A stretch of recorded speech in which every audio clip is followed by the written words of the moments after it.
Do, do, do, do, do.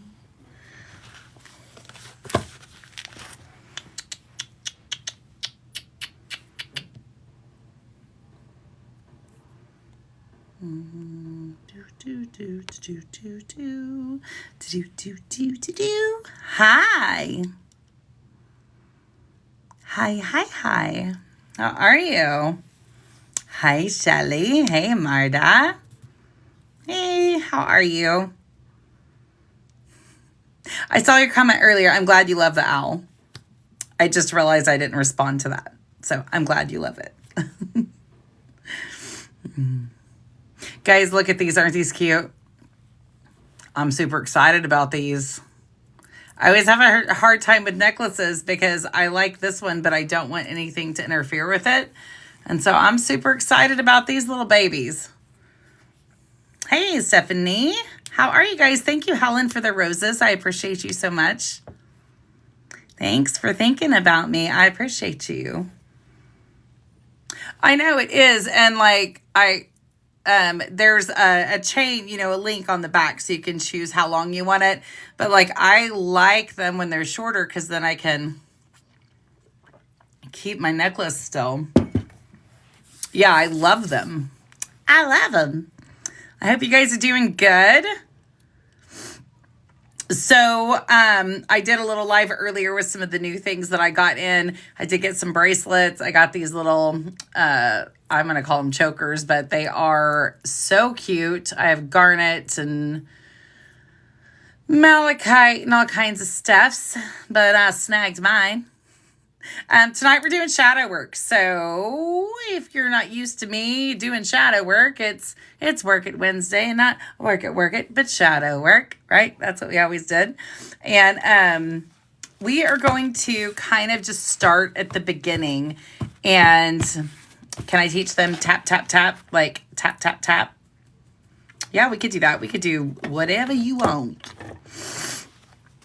So we may start doing that on every other Wednesday just because I feel like that's just a huge part of who I am. And the shadow work is so important and it's so terrible. No, it's not terrible, but it is. It's really one of the hardest things you'll ever do. But it's honestly the most rewarding thing when you start incorporating it into your life. Because when you start kind of seeing certain things and you're like, why did I do that? And then you can find out why. Instead of blaming, other people. I mean, I'm not saying that, I'm not going to try to get into an argument about it, but there's definitely reasons why we do the things that we do. Thank you, Bean. Hi, Rebel. My voice is still gone in and out. I'm going to go back to the doctor next week if it's not better. It's been going on too long. If you're new in here and you want a group of people that's all different, but we're all kind of with the same goal to just better ourselves, you can go to the link in my bio. There is a group called Blend Your Spirit. And it's a group of people just with blended spirits. And we talk about all different kinds of things. But more importantly, a lot of times we will have printouts of what we do in our classes here on TikTok in there for you guys. So we're going to talk about Goddess Anya and Hecate this month. So there's printouts I posted today, and you'll have a lot of different things within the group. So if you go and you're interested in being part of a group, it is Blend Your Spirit over on Facebook, the Facebook. Hope you guys are doing good. Lots of information tonight, so invite anybody over that you think this would be good work for. Hey, Adam, you save them.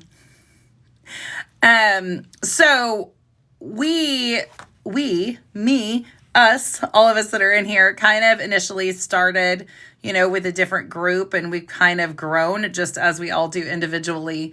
And shadow work was a huge part of, and I'll just be transparent, like what's going, like with me, like I wouldn't even be on here had I not done shadow work. I never wanted anybody to look at me. I never wanted to be seen. I always was hid. And I certainly, for the love of anything holy, was not going to jump on social media and talk about anything, right? Because I was too worried about what other people might say, or they might come in and, I just couldn't take it. But now, it's what it is. But definitely getting to the pain point of why we act the way we are. Like, everybody can say, like, all men, all women, all this, all that. But in the end, it's decisions that we make for the most part.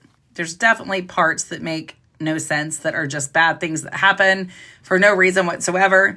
But I'm not talking about that in general. Thank you for the gifts, guys.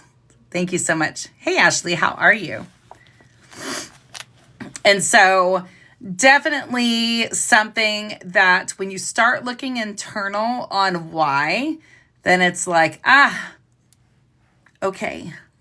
So I'm trying to think what a good thing is. Okay, so like one of the things that I learned, and it's not that you don't know, but then you have aha moments, right? And so one of mine is when I am constantly,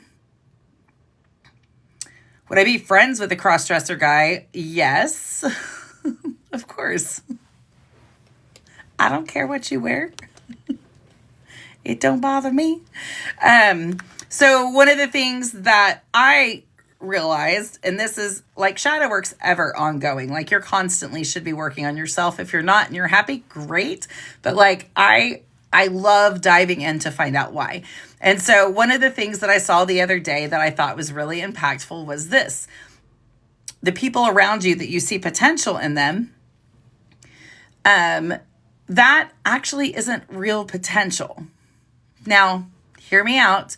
The potential that you see, for us that see so much beauty and so much love and all this great things in people, and then they turn around and they're like, get out of here, get fucked. I don't want anything to do with you.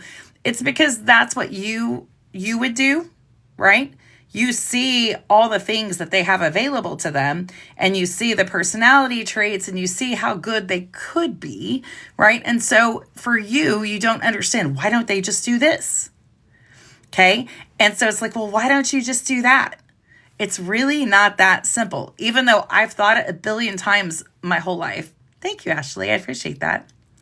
So one of the things was this. Sorry, my throat.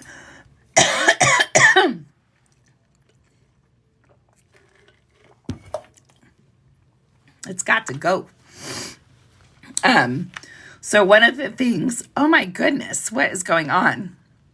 Give me a second. Okay, there we go.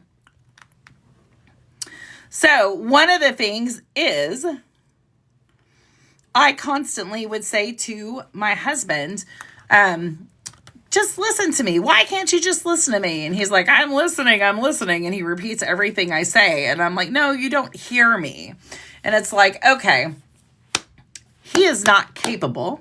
Hey, I'm not crying either. It looks like I'm crying, but I had a little coughing spell, Michigan.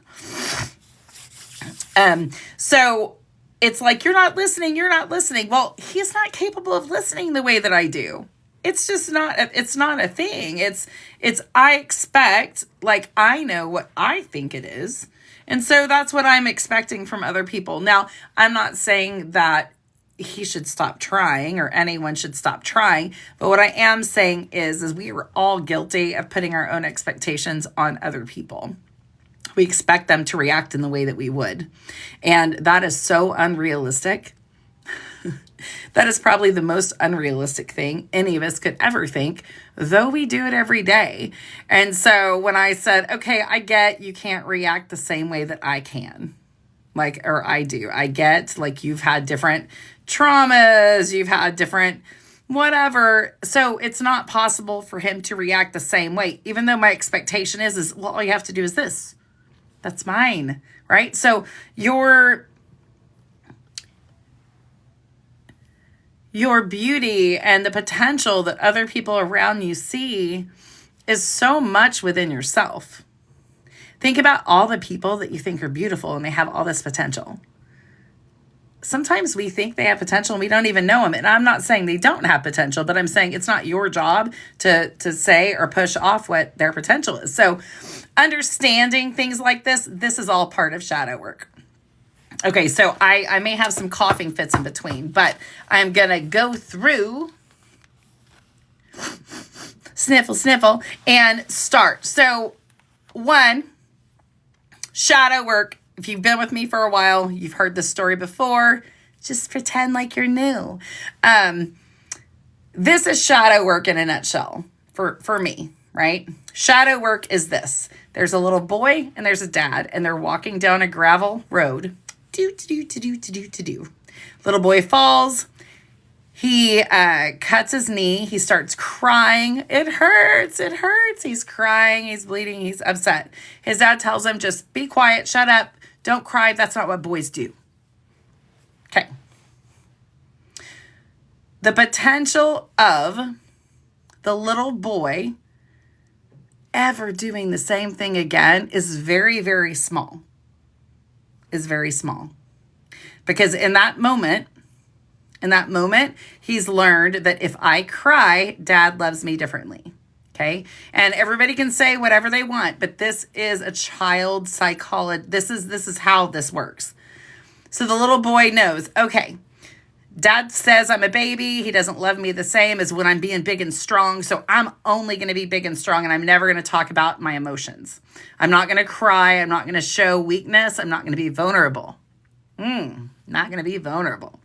So then the little boy grows up and he goes to school, and he could be, and this is a fake thing I'm making up, okay? He could be in school and he's bullied.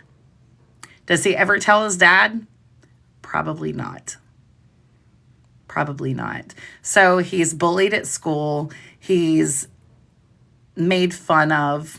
He really doesn't like himself, and he's constantly struggling to fit in. And he doesn't say anything because he knows if he does, someone might love him differently.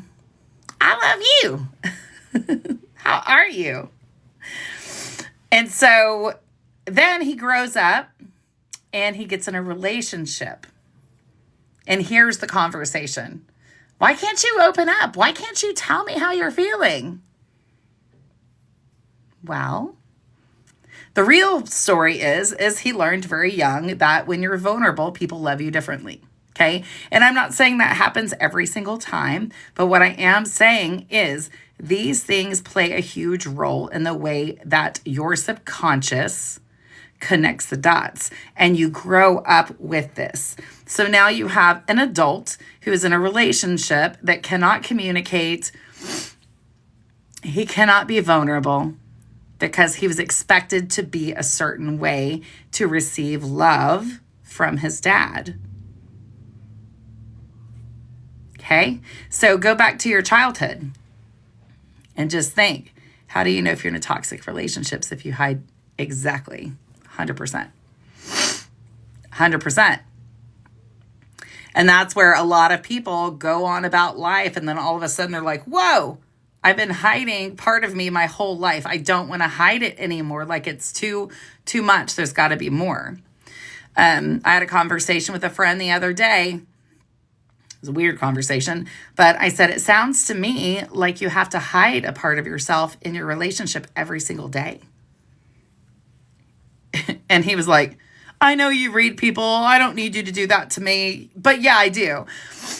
I said, that's what happens. You know, that's what happens. And it makes it really hard because what happens is the more pressure you push those things down, eventually they're going to explode. Hey, Mr. Big, how are you? Thanks for coming in. So when we start to recognize things like this about ourselves, we're able to go back sometimes to the pain point or to understand why we do things the way we are. You know, an example would be, and I'm just giving you this example, you've always been conditioned to be a certain way. And when people start getting angry with you, or you sense, right, you're an empath, and you sense that their energy is weird, you hurry up and do things that you know that they love to make sure they stay happy and they're not mad at you. Hey, Crap Shack, how are you? Anybody done that? Like you've blown up, you've acted a certain way, and now you're going to hurry and do something that that other person likes that you know that they like because you don't want them to be mad at you. So these are some really, these are very real things, right? And you're like, okay, I've got to fix this real quick because they're going to be mad at me. That is a trauma response. I'll give you a perfect example that's a real life one. My husband and I have been together, right, since I was 15. And whenever I would get a little mouthy, mouthy? Never. I'd get a little mouthy, or I'd be stressed out from the kids or whatever. And we've been through it, guys. It's not been easy at all. But I would be mouthy, and then he would come home, and when I heard him coming home, I'd run in and do the dishes real quick because I knew that that's what his love language is. And so maybe then he wouldn't be mad at me and treat me differently because of how I acted. And I didn't recognize that I did that, right? But hi, how are you? How are you? Awesome backwards. So that's a perfect real life example, right? Of recognizing, okay, that absolutely was a trauma response. Like I had no business doing that. Right? I had no business. Hey, Texas. Hi. Thank you so much for the gift. So I had no business doing that, but we do it all the time, right? So many of us have been conditioned as, where'd it go? As, I don't know how to say it, but omijuk, that we've been conditioned as a child and we don't really even know who we are, right? Because we've spent our whole lives being conditioned and acting out that to get the things that we need, right? It gets really crazy. And so that is the core of shadow work. The little boy falls, dad says that, blah, blah, blah, blah, blah, blah, blah, blah, blah. Hi.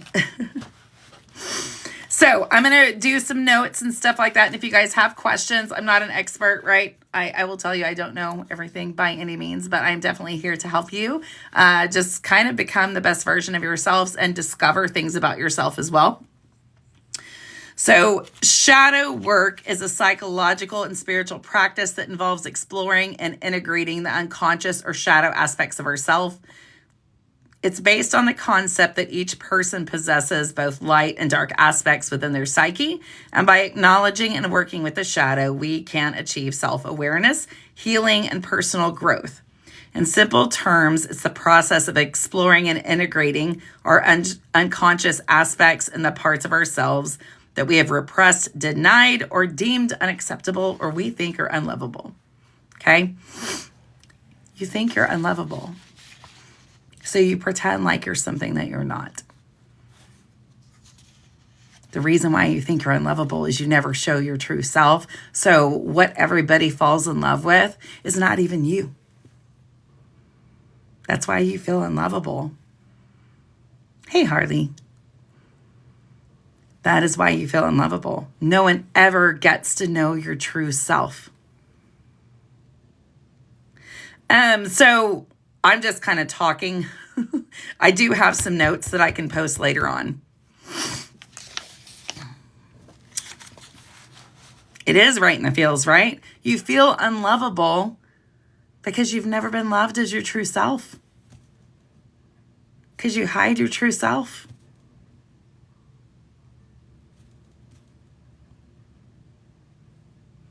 Of course you feel unlovable. Your true self has never been loved because you don't show anybody your true self. And sometimes people don't want to know your true self. And honestly, sometimes people, they think they know your true self. And then they will hold on to that and they will think that that is you, no matter how much changing you do, no matter how good of a girl or boy you are, no matter what you do. They will always see you as the person that they remember, and they don't even know your true self. And they don't even know you. They don't even know you. And it's really interesting to think about. Are you unlovable? No. You've just never shown anybody who you are so they can love the real you. Yeah, sometimes you do have to be the villain in someone else's story. You know, I've had this experience of my mom saying, she's even come into work, Miss Brittany and I used to work together, and my mom would come up there and I would be doing bill collections, which I hated. And my mom would say, oh, they got the right person because you're a bitch. Like, no, you deem me as being a bitch because I give you boundaries because you're not going to hurt me anymore. Right? That's not what that is. It doesn't equate, right? You will be the bad person in someone's story when you start to change, because people that are not growing and healing and moving through will always have a predetermined who you are, right? If you've been an addict before, then the people you knew when you were an addict, you will always be an addict and they will never see you as anything different, right? If you were a bitch, they will always think that you were a bitch. There's nothing you could do. There's no amount of people that could say good things about you. It's already stuck in their mind that this is who you are. Let them. There's this great thing that Mel Robbins, I think her name's Mel Robbins, says. She says, let him. If it's not in your control, let him. Are they going to leave? Let them. Are they going to think bad things about you? Let them. You can't control it. So you might as well let it happen, right? Let it happen. If you are one that is growing and changing, you will be the villain in someone's story. Because when you start having boundaries, someone else is going to think, ugh, what's wrong with you? It's like, nothing's wrong with me. I'm actually doing amazing. I'm just not letting you use me as a doormat. Right? That's why I lost my last job, essentially. They may say different, but that's it. Let them lose you. Let them. Let them. Your spouse wants to walk out. Let them. Your friends don't want to be friends with you. Let them. Right? Let them. Let them. In the end, let them shows you who is really there for you. Right? And then if you feel unlovable, consider what I said earlier. Have you ever even been loved for who you are?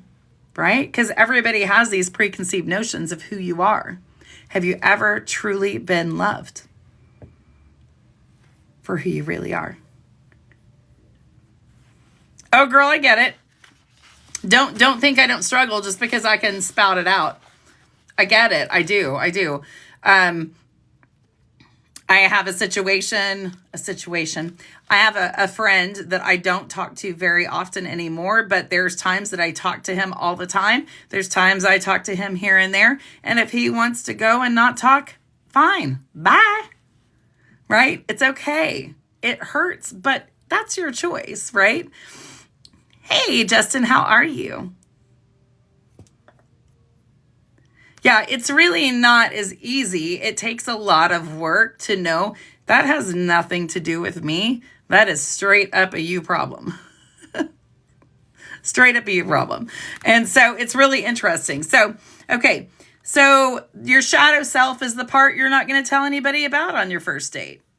Second date, third date, fourth date. Sometimes you don't tell anybody because you've never been allowed to just be you and be loved for who you are, right? But these shadows can manifest as suppressed emotions, unresolved traumas, limiting beliefs, or even unexpressed desires. Shadow work can come out as unexplained desires that you never thought about. I'm good. How are you? Unexpressed desires.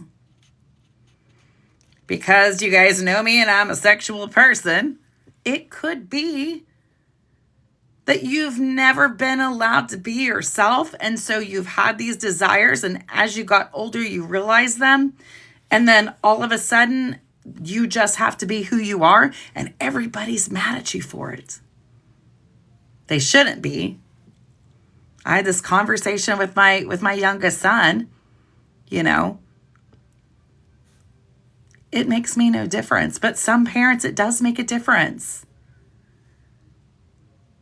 Sometimes it does make a difference. So some of shadow work and some of your trauma can be from things that you've pushed down, that are desires that you've had, that you've been told that they are wrong, they are bad, and you should not do that. So then every time that thought comes up, you feel like you're a bad person. You feel like you're guilty, and you're not guilty. You're literally just being who you are. Right? Isn't it crazy to think about? It's so crazy. So if you have a family, right, that absolutely supports you, you are so lucky, right? You're so lucky. Some people don't have anybody that supports them in it, and they will go to the grave. A lot of the older generation will go to the grave because they've never, ever stood up and said, hey, I gotta be me. This is what I desire. This is what I want. It is a simple case of being human. But unfortunately, people do not see each other as human, right? Yeah. So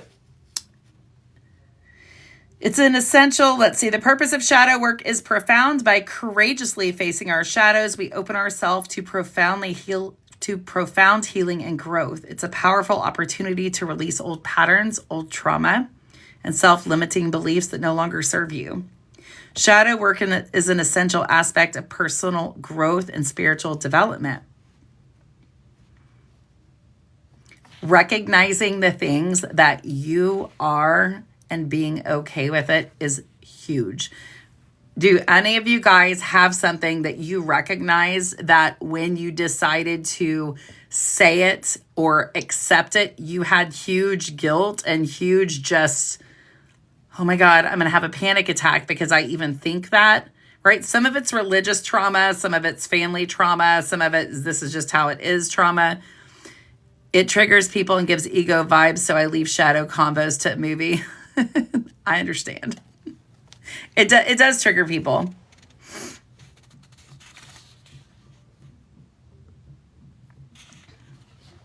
You know, we all have those things. We do. We so much do. Like if I had to go back, I would not have gotten married. And same for my husband. It's no secret, right? I would be in a house and have like a couple husbands and wives and be perfectly content. So that didn't come out till I was like 40, right? So coming out, telling your family. Yeah. Yeah. Yeah, and spirituality is a huge one too, especially like I'm in Oklahoma, Oklahoma over to Kansas, Tennessee, Arkansas, all this little Bible Belt area. If you are anything other than what they deem as acceptable, then you're actually a terrible person, right? And so it's really interesting when you start thinking about those things because all my family is Christian. My whole family outside of my home, like my mom, my brothers, like for me, they're like, oh, she's always been weird, right? It's fine. It's okay. I've actually done more healing and I'm in a better place than a lot of them in the family. And they don't understand that religion makes God's source, whatever, very small, right? I'd rather think like this rock. Okay, well, your God made it. So what's the problem? Right? Yeah, you're going to hell for walking around the grocery store. Right, exactly. So there are those things like there's this preconceived thing of what everybody thinks everyone else should be. And if everybody is that way, I have to think lots of people are in the same situation. They're just never going to admit it, right? A lot of times they'll try to pray it away, talk it away, just not ever talk about it. But it is still there, right? I've had my grandmother say one time that people should just get over it. Like that generation, it's very common just to say get over it. But do you know how fucking beautiful it is when you can get over it? But it's because you go internal and you do healing and you understand why some of the older people are the way that they are, or why just in general people are the way they are. Because when you recognize why it's happening, It kind of gives you a little bit more compassion and understanding. Yeah, it's kind of crazy. So shadow work is not about labeling ourselves as good or bad. It's about recognizing we are multifaceted beings, and our shadows are an intricate part of our wholeness. By embracing our shadows, we gain deeper self-awareness, develop compassion for ourselves and others, and unlock potential for profound personal transformation. Transformation.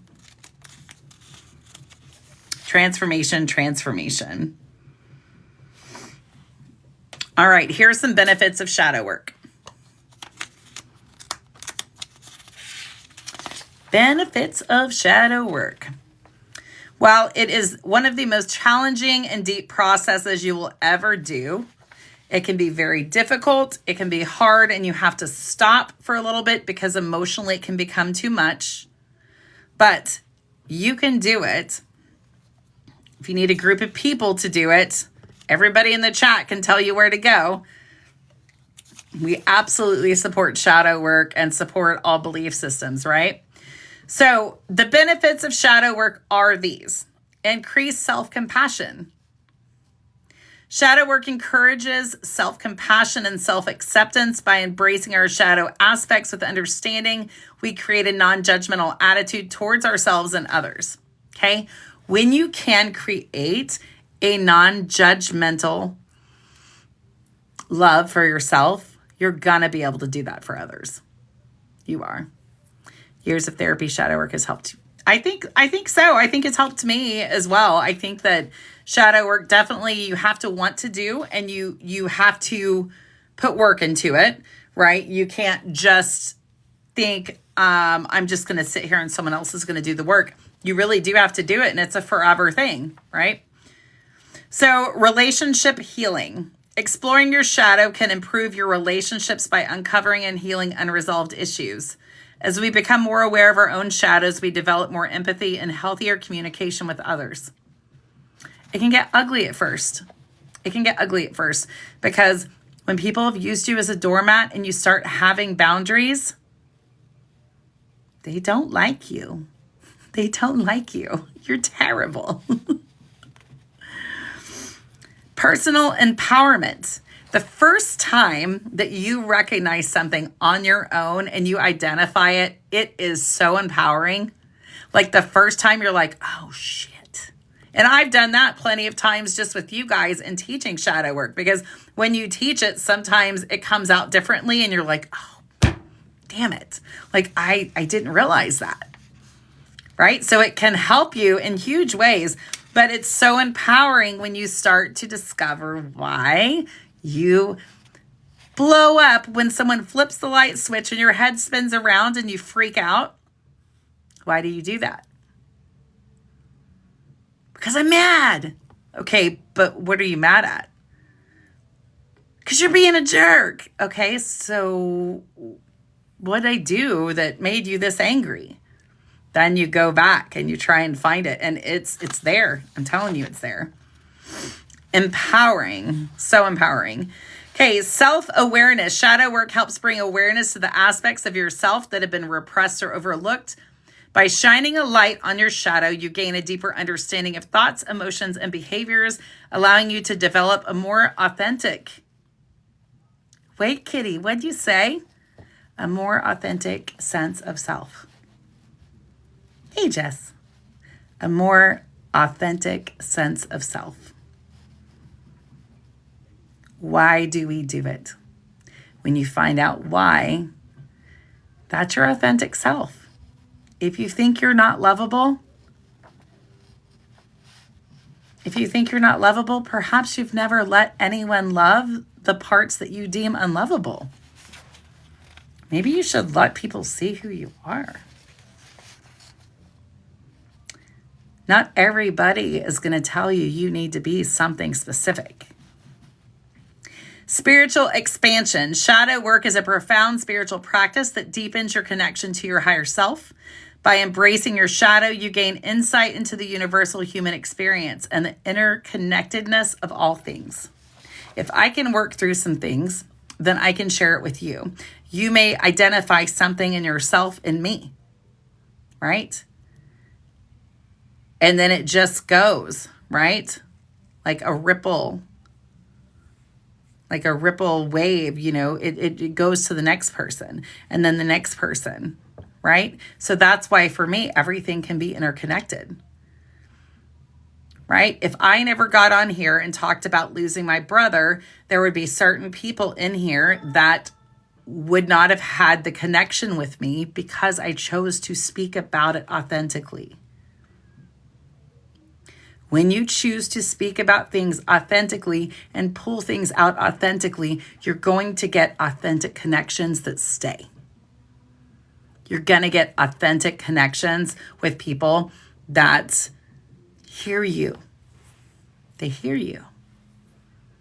They see you because they are you. Because they are you. You are me. I am you. You see the stuff that you recognize because it's within you.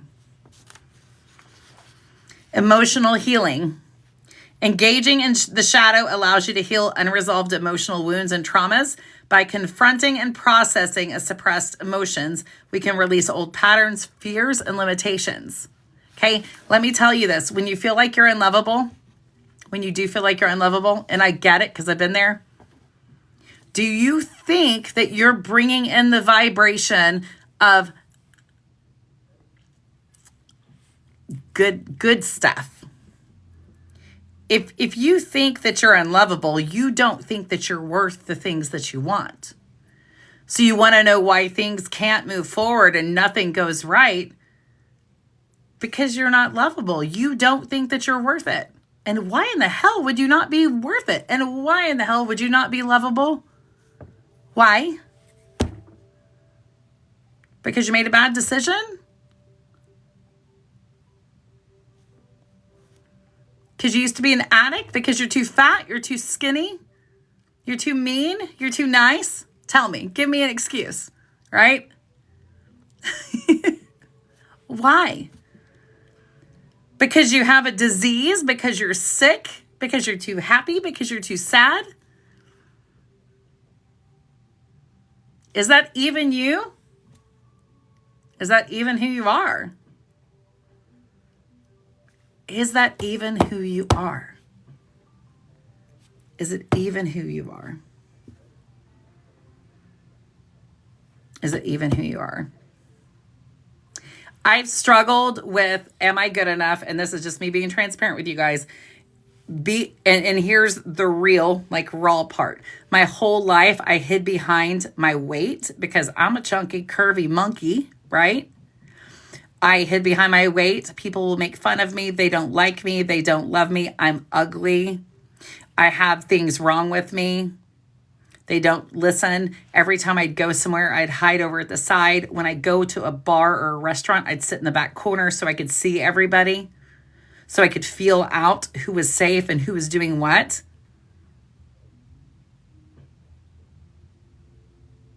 Excuse after excuse not to go places, not to live life. Not to live life. Because in my head, I had that people are going to think I'm ugly. People are going to judge me because I'm fat or I'm chunky or I'm too tall. I have big feet, right? All those different things. I have rare diseases. Today I showed some of you guys a picture. I have a pump that looks like a spacesuit that I have to put on to pump my lymphatic fluid because my fluid does not pump. If I don't pump it, it leaks out of the lymph and it causes disaster. So how could someone love someone that has so many issues? The truth is we all have things. We all have things. I thought I was ugly. I thought people were going to judge me for being too tall, too fat, too weird. Definitely don't need to be seen. And I have to be quiet to be loved and not seen. Okay, that's real. Does anyone else feel that? Okay, I've been like that because I gained weight. Yeah. Do you think in the end, when you're in your casket, do you think that people are going to be like, boy, I remember her. She sure was fat. I hope that's not what everybody remembers about me, right? That no one's going to care. That's ironic for you. So, I mean, that's the thing. Like, do you think that that's really what people care about? Do you think someone is going to be on their deathbed and they're going to be thinking about what you look like in a bathing suit at the pool when they were there 25 years ago? Like, stop it. Stop it. I mean, don't get me wrong. I'm not going out in public with the junk in my trunk, but I'm just saying to you guys, like, it is us. I really don't think when someone's dying that they're going to say, do you remember seeing Rebel 25 years ago in her bathing suit? If they do, they have definitely bigger issues than I ever thought about having. Okay. It is absolutely ludicrous for you to not live your life because you think someone else, like, it's actually very self-centered of us, right? But it's protection. It's a protection mechanism because we're going to be a certain way because this is what we've been taught. This is how you're supposed to be, right? No one has a safe place anymore. No one has a safe place. People are going to laugh if you die. Yeah, no, I mean, I get it. Yeah, no, for sure. Yeah, and if they are, then you've left a much bigger imprint on someone, right? And the reality is there are people out there that will see you and love you for you. But first, you have to be willing to be vulnerable and right? Vulnerability. Oh, like, why? I get it, but here I am. I'm being vulnerable with you guys, right? I mean, I guess I think that if we're mean to ourselves and we're the meanest to ourselves, we think that if we're so mean to ourselves, then someone else could say the same thing and it not hurt us. But actually, we're super mean to ourselves, and then someone else says the same thing to us and it destroys us. It destroys us. Because everybody's just looking to be seen for who they really are. We have the walls up. I'm going to tell you everything bad about me. That way I push you away. And then you're going to say something mean to me and it's going to crush me. And then I'm going to stay in my shell even more. Right? It's so crazy. It's crazy. But that is why I'm so passionate about helping others find out who they are authentically. Because there are some people, there's probably not a huge amount, but there are people who will love you exactly for who you are. Right? Good, bad, ugly, indifferent.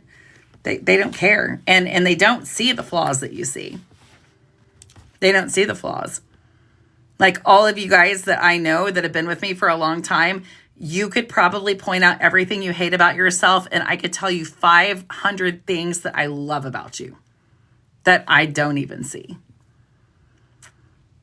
And I don't know if Brittany is still in here, but like one perfect example, Brittany was my assistant at my old job. She's my right hand. And she is this big. Okay? She's this big. Legit. She's like this big. She's a little bitty thing. Same esteem struggles as myself.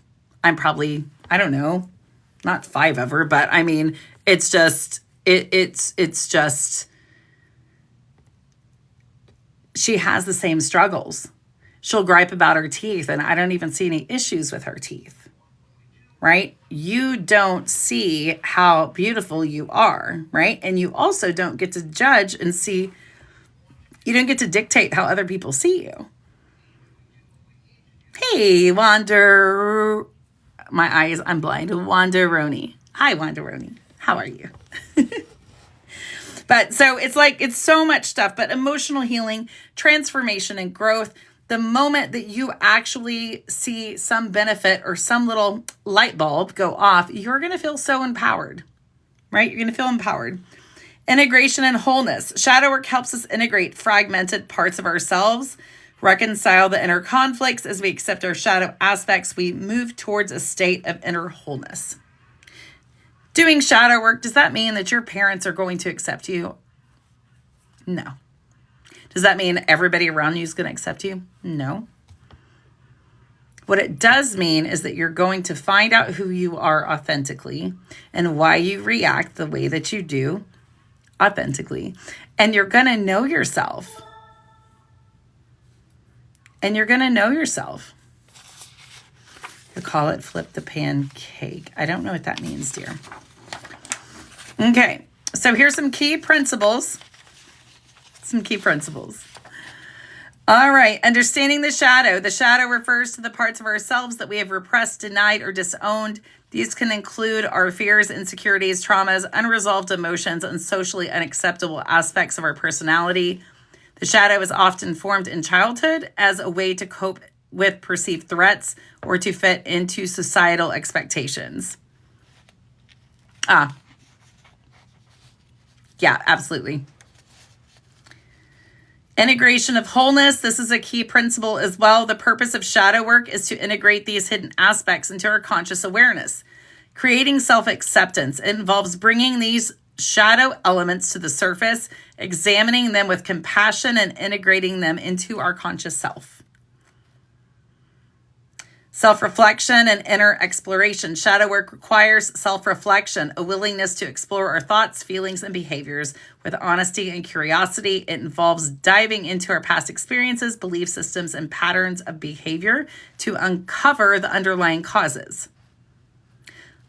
Uncovering patterns and triggers. The T word, trigger. Let me explain triggers. And again, if you guys have been with me for a while, you've heard this before. You have. I know. I'm sorry. Your inner child is your inner child. I think inner child is anybody who you were before today, yesterday, whatever. Okay? What does a 2-year-old or a 3-year-old do when they're mad? Just you guys tell me. Post. What does a child do when they're angry? What does a child do when they're angry?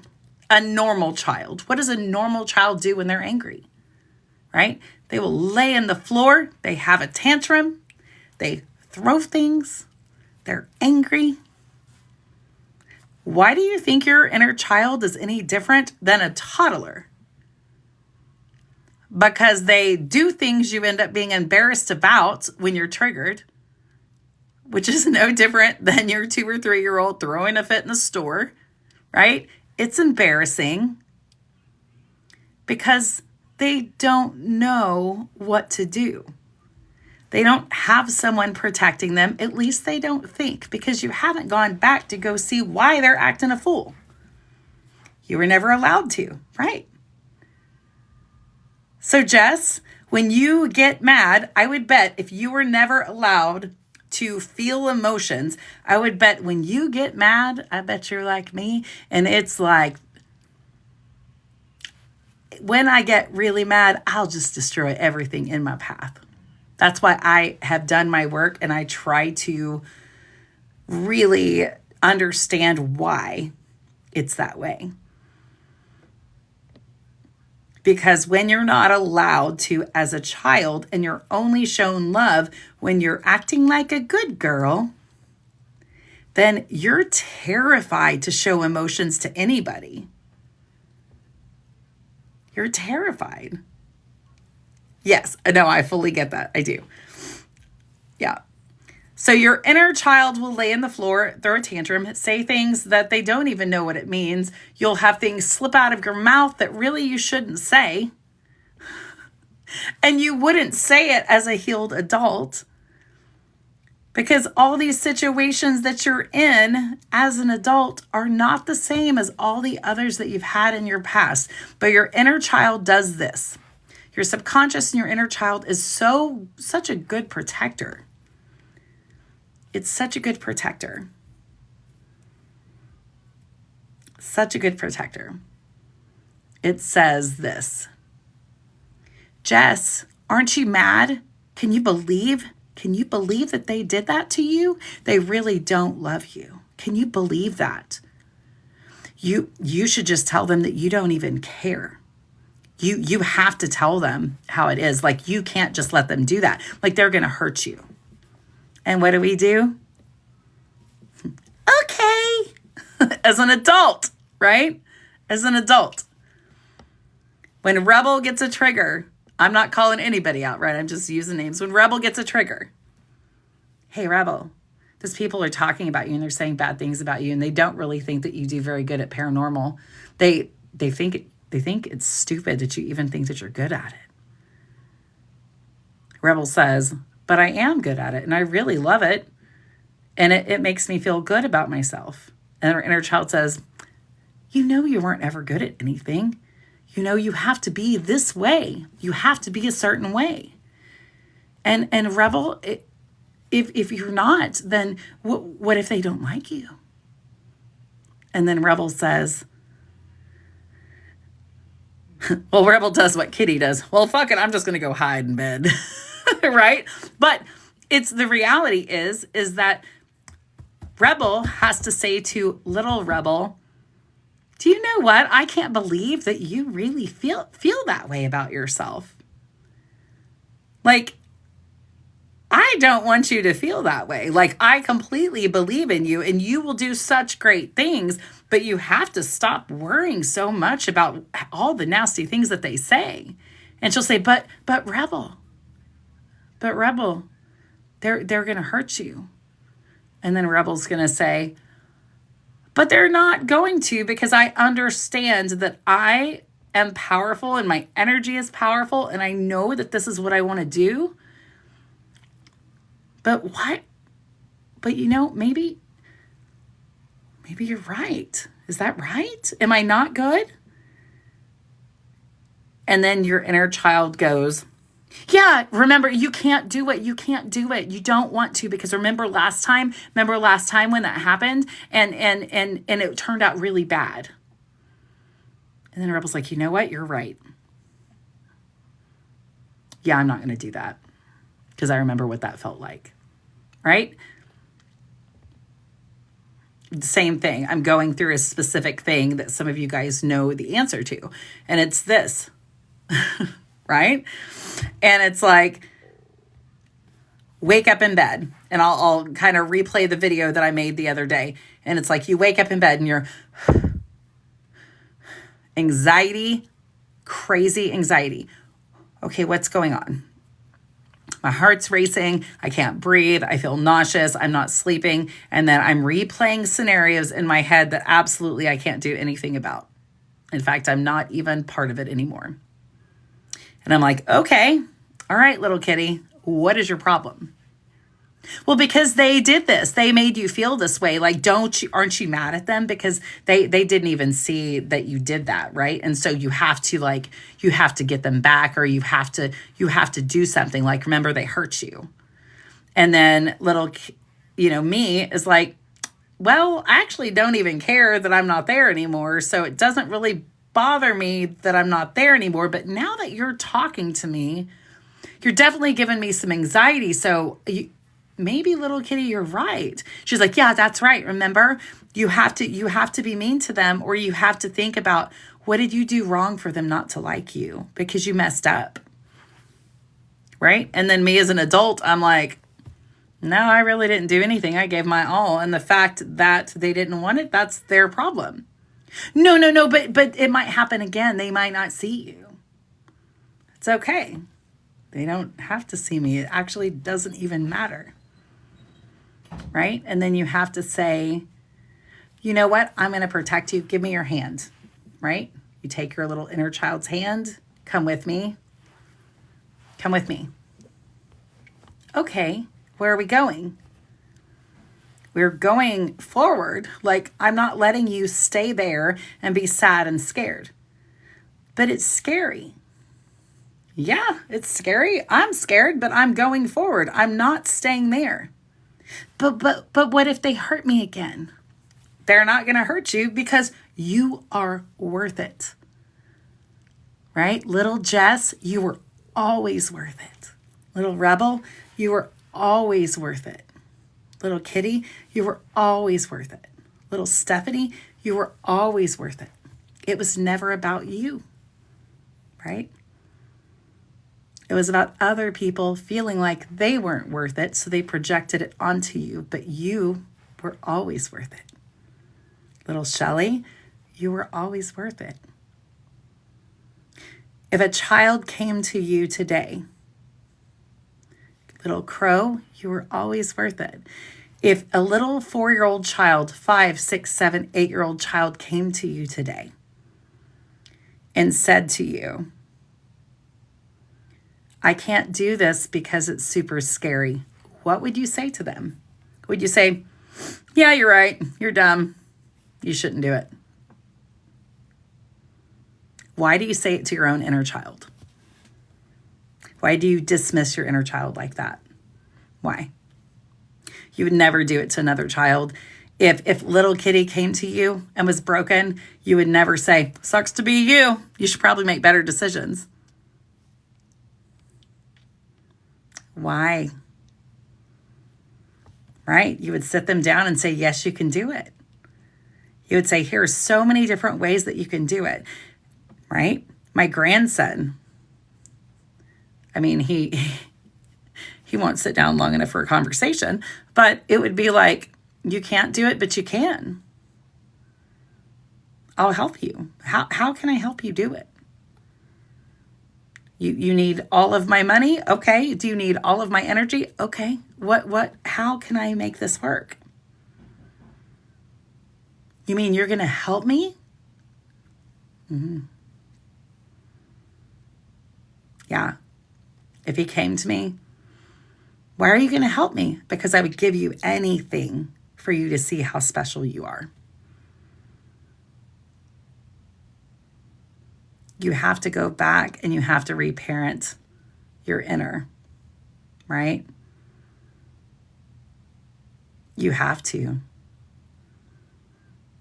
They have to know that someone's got them, right? And they're still going to act up, right? For goodness sake, my kids are grown-ass adults, okay? Grown-ass adults. My oldest today, his biggest fear today, God help him, is going to the dentist. And that's probably for me, right? Because I hate the dentist. He had to go have a tooth pulled today. Terrifying. Mama, I did it. My biggest fear, I did it. I felt that. I felt that because I know that I've told him he can always do it no matter what. And if he needed anything from me, I would do it. And he did it. Did it suck? Yep. But did he have support?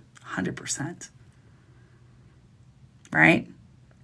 You are willing to do what for your inner child, for you to move forward in your life? That should be a question for you going forward. You are willing to do what? You are willing to do what for your inner child, for you to move forward? What is it? Little Kitty, why do you constantly keep me up at night? Because they might hurt you and it might not turn out okay. So don't do it, okay? No, I need to do it because I really want to do this. It's important. But some people might not like you. And then they're going to hurt your feelings and you're going to feel sad that they don't like you.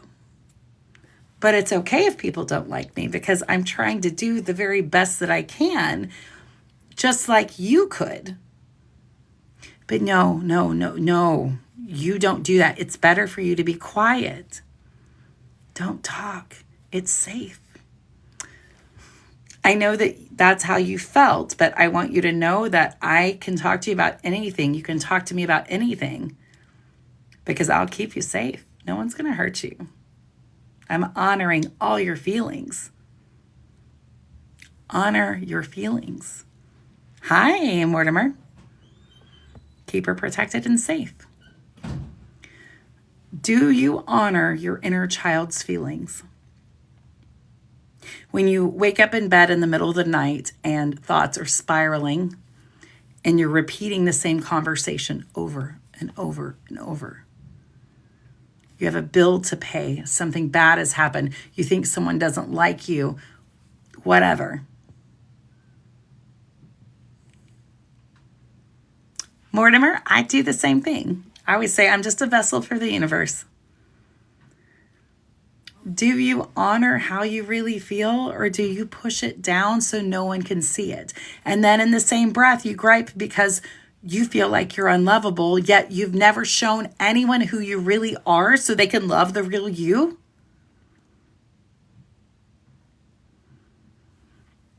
I get it. It is a wild, windy road that we have, right? But if you have an inner child, or if you had a little child come up to you and tell you how sad they were and how upset they were, what would you say to them? And why won't you do that for yourself?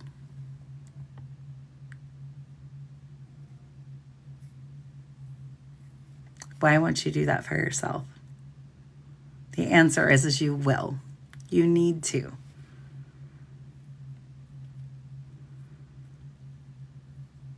Hi, Mortimer. Thanks for coming in. What will you do for your inner child for you to move forward to be able to live authentically? When you live authentically, people see your authenticity. They might not always like you. They might not always like everything you say. But they sure might really just stand in awe because you're able to just be who you are. Do you know how many people you can impact by showing others that you're just going to be who you are and it's okay? And you're going to fall, you're going to fail, you're going to struggle, you're going to be a real damn person. Right? And being a real damn person, not everybody's going to like you. That's okay. What things do you push down? What parts of you do you feel are unlovable? What desires do you have? What desires? What do you want to do? What desires? I think that depression and anxiety are hugely impacted by the things that we push down. I think when you're miserable in a place and you're pushed down to the ground, that a lot of times our depression and anxiety pops in because we're not allowed to be authentic. I'm not a doctor. I get it's an imbalance, blah, blah, blah, blah, blah. I understand. You want to drive a bus.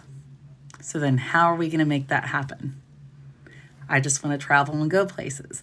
How are we going to make that happen? Right? Yeah.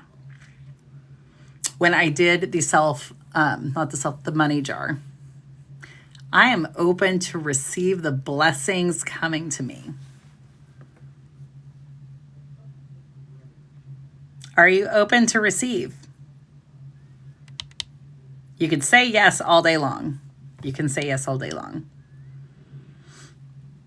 Are you open to receive? Is your inner child going to come in and say, Jen, you know you can't travel. Sometimes money's tight. What if you get stuck somewhere? What if you get stuck somewhere and then you're stuck and then you won't see your family for a little bit? And then what if your phone dies because your car breaks down? And just don't do it. It could turn out bad, right? Well, little Jen, I'm an adult.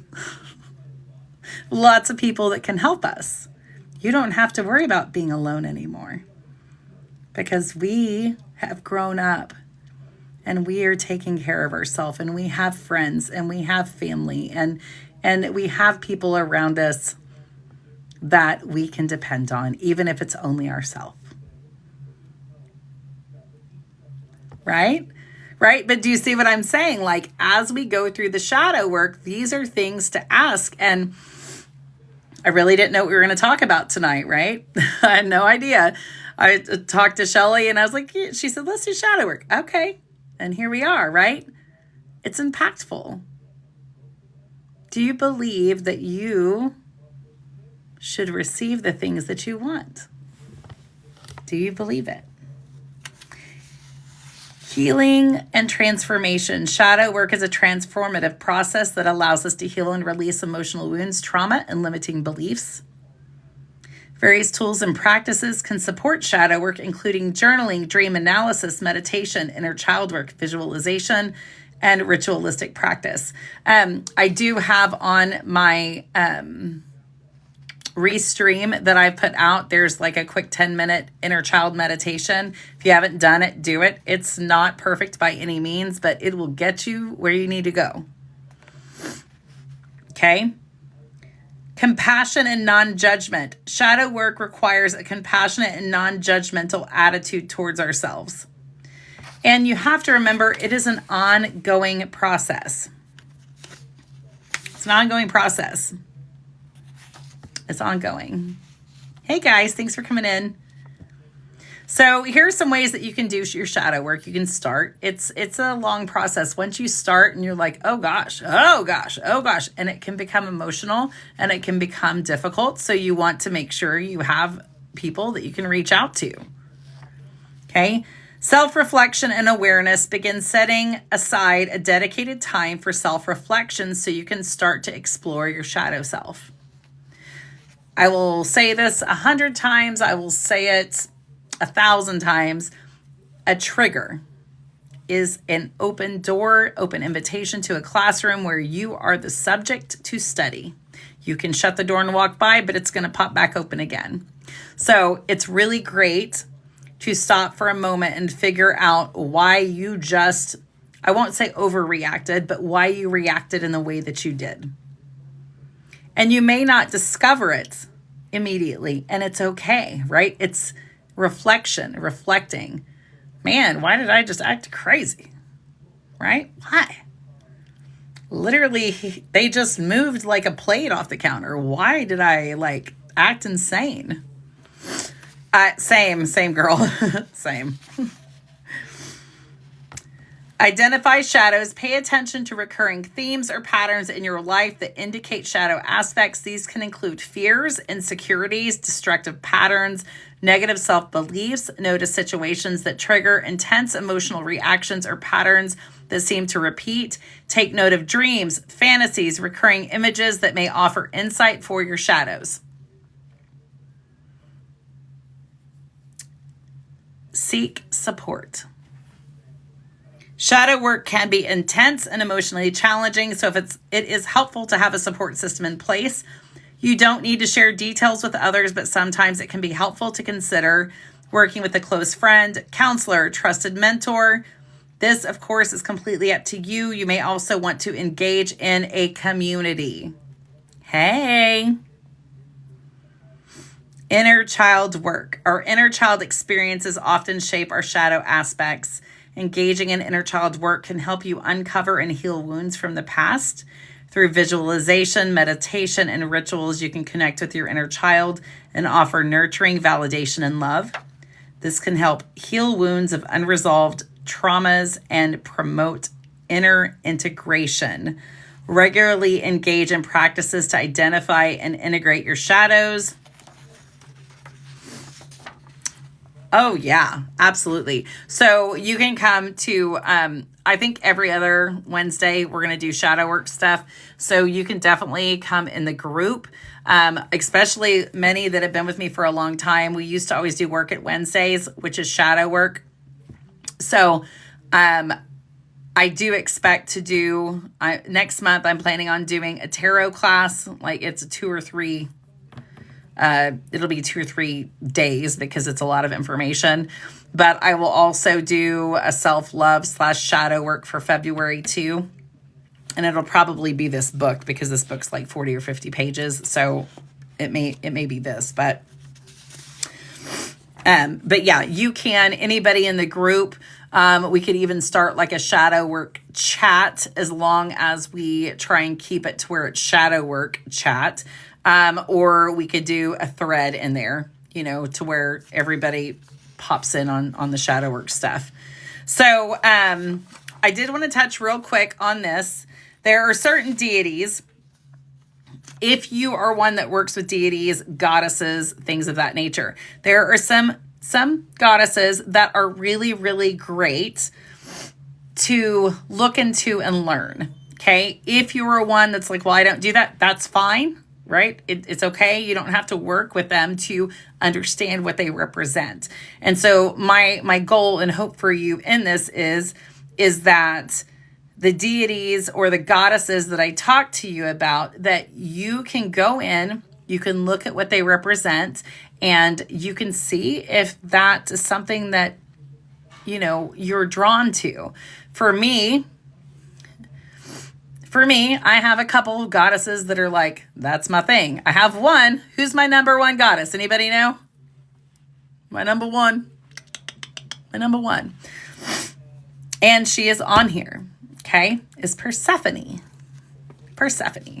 I will always speak ever so highly of her.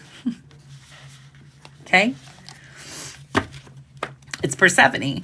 So, and the Morrigan, but Persephone, hands down, Persephone is everything for me.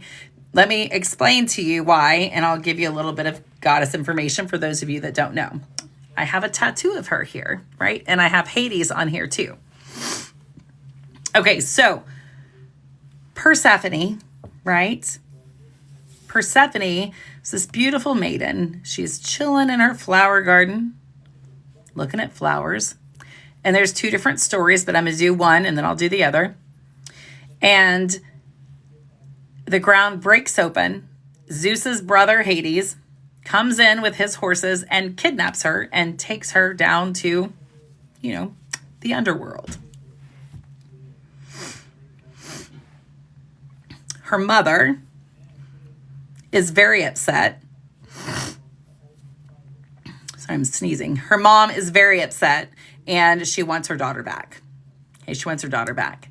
Her mother is over all the plants, all the food, all that. She lets it all go barren. She's so angry. She wants her daughter back. Okay, so she goes down to the underworld. She goes to get her daughter. But by the time she gets there, Hades has already offered Persephone pomegranate seeds. Okay, and once you eat, when you're down there, if you eat, you cannot go back up. You're stuck there. But they came up with a bargain to where she could come up and man the flower gardens and all that, right? The food, all that stuff up half the year. And half the year she will be down in the underworld being the queen of the underworld. Persephone literally is a flower maiden, a goddess of flowers and beauty and all these things, very much alive. She's also the queen of the underworld. It is perfect integration. It is at its finest, right? This is how they deemed the seasons, right? In the spring is when she comes back up to earth. She comes back up to this part, the living realm. She comes back up, and then suddenly things start blooming and growing, right? Blooming and growing, and she's here, right? And then when she descends and goes back down into the underworld is when? It's in the fall where everything starts to die. This is how they explained the cycles back then, right? So there are certain things with her that you can have around you, right? There's pomegranates, right? There is, I use skulls and things like that because Hades is where she was. Oh, I forgot the other one. The other story is that she was in the garden and she saw Hades and she was like, he's a bad boy. I think I'm going to go with him, right? He was intriguing. And so she went willingly, and her mom wasn't very happy about that either. I think that's more likely the story just because, well, I'm a woman. He's a bad boy. I'm going to go see what's going on with him.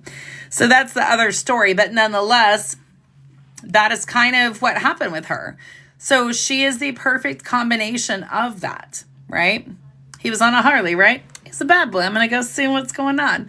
So, flowers represent her, but a pomegranate represents her, but life and death represent her. A skull represents her. Light and Hades represent her, right? It's really an interesting story. And so, okay, it is probably true. I'm just saying, you could ask most women, it's probably how it worked. It's not always the smartest decisions, but it's likely that happened. So that's kind of the two different stories. But I love Persephone. I love everything, that balance within her 6 months out of the year. They say that she's down in the underworld, being queen of the underworld, right? And then when she's up on earth, right? On earth, I'm saying earth, up on land, her mother is there and she's, helping with the flowers and all those things. So it's just that complete representation of light and dark. So when you're looking at deities for that. The Morrigan is also one. I do have some great books on the Morrigan. I really love the Morrigan as well. But again, I'm just super connected with Persephone. Morrigan is triple-headed or triple goddess, right? Represents a lot of things. The crow is one of her things, which I love it. But she is a Celtic goddess associated with the battle of sovereignty and death. She can assist in embracing the darker aspects of yourself and bring forth courage and strength during times of inner conflict. The Morrigan can help you confront your fears and harness your inner warrior spirit. And she can also be a powerful and protective ally. Yes, yeah. Persephone and the Morrigan, and sometimes Lilith too, right? But not in the, not everything is as it seems with spirituality. Hecate, which we're talking about, I just posted the goddess temple. We're going to go all in on Hecate, the goddess of witchcraft, crossroads, liminal spaces. She can assist in navigating the depths of the shadow and guide you through the process of transformation. She always has keys. Do keys plague you? Right? This is one thing about Hecate. Kali, which is a Hindu goddess. She's the fierce Hindu goddess associated with destruction and rebirth. She can help you confront and dismantle old patterns and beliefs that no longer serve you. Cats. Yep, cats. Osiris, the Egyptian god. Okay, this isn't always all about goddesses. This is the Egyptian god of the afterlife and the resurrection. Osiris embodies the cycle of death and rebirth and can offer guidance in the process of facing the shadow, releasing old patterns, and embracing personal transformation.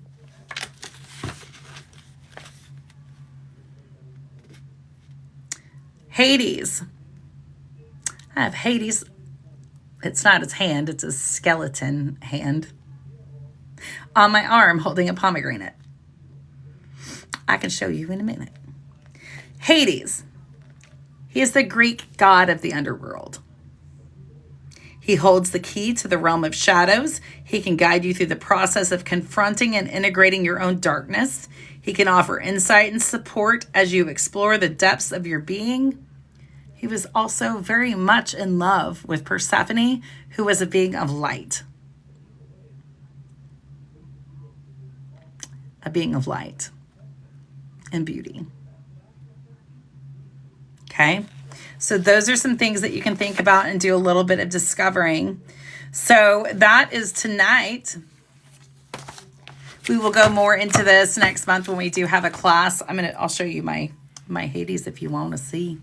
You guys always ask me for my tattoos. So that is shadow work. That is a lot of shadow work. That's more than just the beginning of shadow work, but that gives you so much information just to sit with for a moment, right?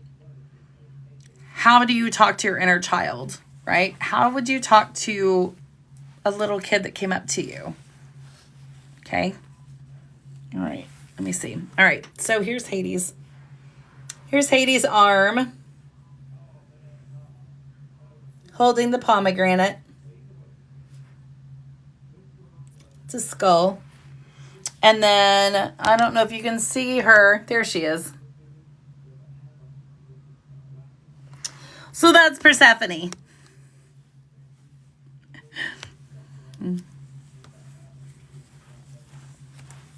So that's my jam. So that's Persephone and that is Hades. So that gives you a lot of information to look into. Let me see. Is there a book or anything of shadow work? So there's a lot of different books. I can look and shoot some ideas for you. I can get you some ideas, but honestly, the most stuff that I've ever, well, also I can send you this. This is a book. This is a book that I didn't write this. I've learned from it. It's like 40 pages, but a big thing in shadow work is the journaling and journaling prompts. And I don't, Shelly, can you, when you get a second, look and see? I'm pretty sure that I posted journal prompts within the group under files. So you can definitely get books and things like that. You really can. But honestly, the journal prompts are what really helped me navigate in the beginning, because it asks questions. It asks questions and it gives you a place to answer. And it's not something that you have to do all the time. You could wake up in the morning and do it. You could do it at night. Yeah, journaling is really a great way for it. If you're going to get any kind of a book or anything, I would get a Shadow Work Journal. But again, you could do a spiral and I could give you billions of inner child questions. So it definitely is something that the journaling and the self-reflection is going to be the most beneficial for you. The Inner Me workbook. Okay. Yeah. And I'll double check. I think I have some different books that I've created in the past too.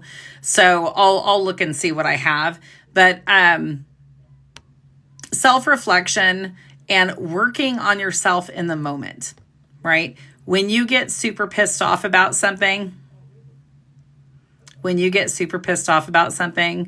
then that is your moment to shine. It's just your moment to shine, because it's like, I'm super angry. What am I feeling? Is this anger? Yeah, I'm mad. What am I mad about? Am I even mad? Like, what is this feeling? Like, you're going to be able to start diving in and digging and find out, is it insecurity? Is it abandonment? Is it like resentment? Like, what is it? And so definitely, yeah, the triggers are huge. It is huge. And that's why I say, like, we say things when we're triggered, we act out, we scream, we have looks to kill. Like, there's so many different things that happen when we're triggered. And it's not even the other people's responsibility when we're fighting and we're triggered. I mean, today and yesterday I had a conversation with a couple of people about, a situation that I was heavily involved in through several years. And I was trying to be like, okay, am I doing this because of this, or is this actually what's happening? Right? You start to see it, and then you're like, okay, so literally I'm just giving that person power. Okay, good. Okay, so now I see what's happening. So you really will start seeing things differently. And the first time that you get it, you're like, ooh, okay, got it. So my mom didn't mean it that way. That's how I took it. And that's probably how her mom did it. And so, okay. Yeah. Yeah, it's really simple to get started. It's sometimes can be a difficult navigation because you can get stuck. But what I would say is if you get a question and you're like, I don't really have an answer to that, sit with the question and move on to another one. So, like, a great shadow work question to start with, in my opinion, is, what did you want to be when you were a child? Like, what did you want to be when you grow up? Like, what did you guys want to be when you grew up? I wanted to be in a band. What did you want to be when you grow up? For the first, 16 to 30, I worked with children because that was easy for me because I had to help raise my brothers. That's not what I wanted to be. So what stood in my way? Why didn't I go for what I wanted to be when I grew up? What did I want to be? Why did you not do it? And you have been for the last 20 years. Is there anything that you've wanted to do that you haven't done? So those are questions to really help you start thinking.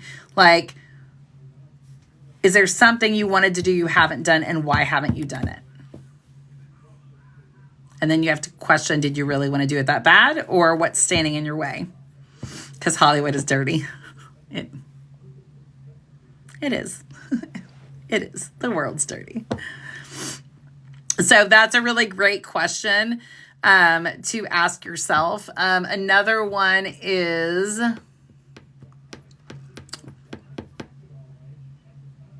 if you could say anything to your inner child, what would you say? Because you make all the excuses not in the world not to. Same girl, same. Same girl, same. And that's just what they, I mean, and that in reality is what they are. And that's what's hard. It's like, okay, so that's an excuse. And then that's an excuse. And that's an excuse. And it's like, okay, there's really not a reason. It's just because you're scared, right? It's because you're scared. It's because I'm scared.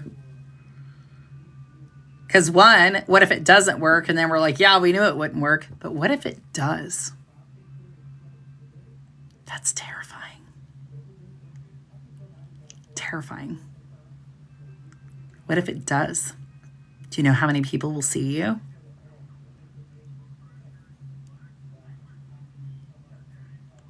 Do you know how many people will see you if it does? Okay, bye. I'm going to go hide, right? That's how it works, but that's not really where I am at anymore. Like, yeah, I know how many people will see me. Can I help them? That's really what I want to do. Can I like hug their neck? Can I love on them and let them know that they're seen as well?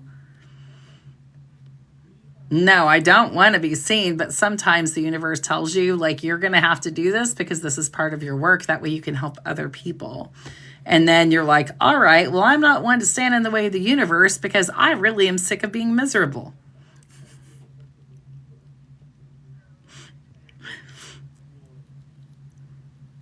Like, what would happen if we just did what we were supposed to do?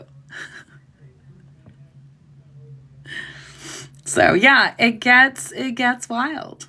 So I hope you guys liked Work It Wednesday. Work it. Shadow work. I'll try and see. This will have to be uploaded as a file probably. I don't even know if I have it. I need to look.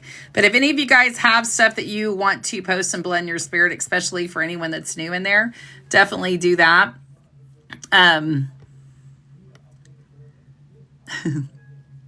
Yeah, it's just interesting, and it's just we're a good group of people to go in and dig. And so why don't you support your inner child? Why aren't you listening to them? Why aren't you listening? All right, guys, I'm going to jump off of here. Hope you guys have an amazing night. I'm going to go drop some packages off at the post office. If you guys need anything, let me know. You will be getting lots more stuff. You should be looking at Valentine's Day scoops. I posted a thing for, I'm doing 2 different ones because I've had different people ask. So I'm doing a $15 one and a $25 one so you can have small or large. We're doing Goddess Temple on the 20th. Goddess Temple. Love Goddess Temple. Dig deep with the goddesses. Lots of fun stuff going on. So if you're new in here and you want to be a part of the community and get updates and things like that, go to the link in my bio and go and join Blend Your Spirit.